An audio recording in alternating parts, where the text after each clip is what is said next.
All right, good evening, students. We're going to move on to the causes of the Civil War and the actual Civil War itself in the next unit. I'm going to give you a short outline as to the order of the videos, and this would also be the order of the associated quizzes. There will be a page listed online which will give you the outline and match up the videos and the quizzes, because I know some of you were saying that it was getting a little bit confusing as to which videos went with which quizzes. Also keep in mind that the videos will now be also available at school on the T drive, and we'll talk about that on Monday. The presentations, the in-class presentations, I've had a couple people send me their PowerPoints already, and so I'll go ahead and start grading all of the projects come tomorrow. But if there are any in-class presentations that go along with those PowerPoints, we will cover those on Friday. We're going to have 9 videos in this unit. The first video, which we're going to talk about tonight, is going to cover the long-term tensions that were present in the United States before the Civil War from the 1840s and 1850s, and the increase of sectionalism, where it became more important to be a Northerner or a Southerner or somebody from the West than it did to become an American as part of the United States. In video 2, we'll talk about legislative solutions that the United States government tried in order to prevent the Civil War. In video 3, we'll talk about some of the immediate causes of the Civil War and an increase of tension, some actions that happened in video 3. In video 4, we'll get to the election of 1860 and the breaking of the states into the Confederacy and the Union. In video 5, we're going to talk about the advantages and disadvantages that each side had in the Civil War. In video 6, we're going to talk about how the United States, both the Union and the Confederacy, dealt with different foreign nations during the war. In video 7, we're going to talk about how the armies looked different and how the different armies were raised by the North and the South. In video 8, we're going to talk about economics, how the economy of the United States changed during the war. And in video 9, we're going to talk about how the government actually changed during the war. Now, your book is going to cover the actual actions of the Civil War. That's going to talk about wars and battles, but you guys have covered those in your projects, and I'm going to share the relevant information in handouts with you from those projects. And so that's a quick breakdown of what each video is going to cover and the associated quizzes. And so you're going to have that as you start working. You can do the videos hopefully at any time. I'm going to be posting them in larger groups now, so that way you can pace yourselves. But tonight let's talk about the long-term tensions and sectionalism that led to the Civil War. This starts on page 11 of the previous group of notes that I gave you before. There are 2 things that we need to talk about in this section. First, the idea of popular sovereignty. And the idea of popular sovereignty, as talked about on page 11 of your notes, talks about how the popular sovereignty was where people could decide how their local government was going to deal with an issue. And so people begin to say, well, if we have this idea of popular sovereignty, if local governments should be able to decide, then why don't we allow local governments to decide the issue of slavery? And so Lewis Cass, who runs for president for the Democrats in 1848, he was called the father of popular sovereignty. He wanted each state to be able to decide for itself what was best when it came to slavery.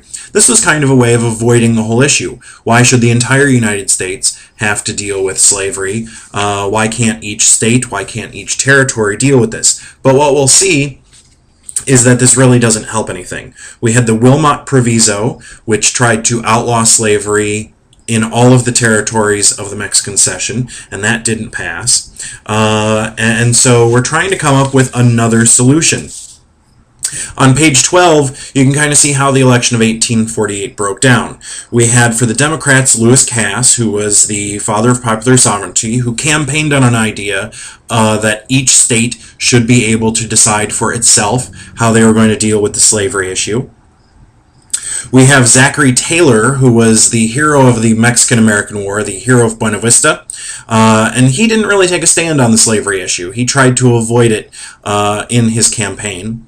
And then we also have that third group popping up again, the Free Soils, the Liberty Party, the Free Soilers, and Martin Van Buren, who was an ex-president at the time. He runs again for president under this Liberty Party banner. And as you can see from the map on page 12 of your notes, how that broke down. Martin Van Buren gets a lot of the popular vote, doesn't get many electoral votes, doesn't get any electoral votes as a matter of fact. Lewis Cass won quite a bit of the popular vote, but didn't win in the Electoral College. And actually, Zachary Taylor, who won kind of the same amount that Lewis Cass won in the popular vote, ends up winning in the Electoral College. And so we have Zachary Taylor winning the big states in the North, New York and Pennsylvania, in order to win the presidency. Now, also in 1848, we have gold discovered in California. We had taken over all of that territory from Mexico, and immediately in that same year, they discovered gold there. And so it was kind of lucky for the United States, but it really hurt Mexico as well, because, you know, that was territory that was just theirs the year before. If they had that gold, they probably would have been able to mount a better war against the United States. So gold is discovered in 1848 in California at Sutter's Mill, and in 1849, by the time word reaches the rest of the United States that gold has been discovered, people begin to move in great numbers out into California. And so since they started moving out there in 1849, this is why California takes on a lot of these what were called 49ers, people who were moving out in 1849 in order to discover gold in California. Now, all of those people moving out into California and all of that gold being discovered in California creates a lot of money for the economy of the United States and for California as well, but also creates a lot of industry where not only people were going out to try and discover gold, but if they couldn't find any places that had gold on them, what they would do is they would open up hotels, restaurants, they would start to sell equipment for other people to find gold. And so you have all of these support industries helping people to try and find gold. And the population, as you can see there in the notes, goes from 14,000 in 1848 to over 100,000 in 1850. And so California drafts a constitution and petitions to be entered into the Union.